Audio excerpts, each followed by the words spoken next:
left black bruises on their leather-brown skin, the sight of them had alarmed me, like Father's finger. "This place is a toilet," he said as we entered Northampton. He wore a baseball cap and drove with his elbow out the window. "It's not the college girls, though they're bad enough. Look at Tugboat Annie over there, the size of her. She's so big it would only take 11 of her kind to make a dozen. But that's fat. That's not health.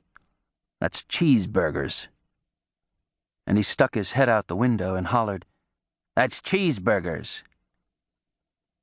Down Main Street, they're all on drugs. We passed a Getty station, and Father howled at the price of gas. "2 slain in shootout" was the sign on a newspaper stand, and he said, "Crap sheets." Just the word collectibles on a storefront irritated him. And near the hardware store there was a vending machine that sold ice by the bag. "They sell ice. 10 pounds for half a buck. But water's as free as air. Those dingbats are selling water. Water's the new growth industry. Mineral water, spring water, sparkling water. It's big news. Water's good for you. Low-cal beer. Know what's in it? Know why it keeps you thin? Know why it costs more than the regular? Water." Father said it in the Yankee way. Water. He cruised around, getting grumpier, until he found a meter with time left on it. Then he parked and we walked back to the hardware store. "I want a rubber seal, 8 feet of it, with foam backing," Father said, and while the man went to get it, he said, "That's probably why gas is so expensive. They put water in it. You don't believe me? If you insist there's morality in merchandising." But I hadn't said a word.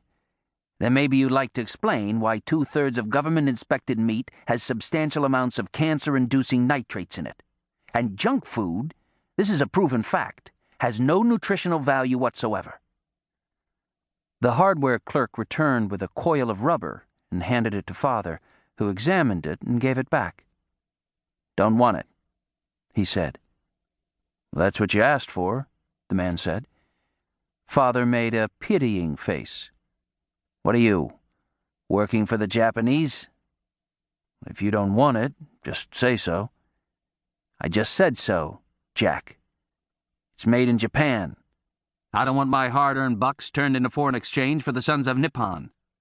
I don't want to bankroll another generation of kamikazes. I want an American length of rubber seal with foam. Do you work here?" And he cursed, because the man had walked away and begun serving another customer. Father found the rubber seal he was looking for at a smaller hardware store on a back street, but by the time we got back to the pickup truck, he was having fits over what he wished he'd said at the first hardware store. I should have said sayonara. I should have made a scene.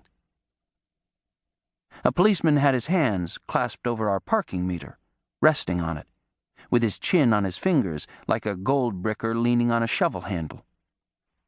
He looked at Father and sort of smiled hello, and then he saw me and chewed his lips.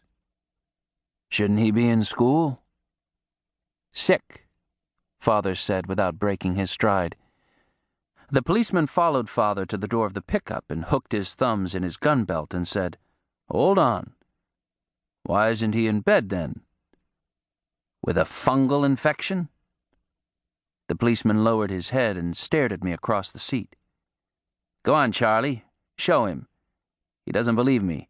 Take off your shoe. Give him a whiff." I jerked at the laces of my sneakers as the policeman said, "Forget it." "Don't apologize," Father said, smiling at the policeman. "Politeness is a sign of weakness, and that's no way to combat crime." "You say something?" The policeman clamped his jaw and hovered. He was very angry.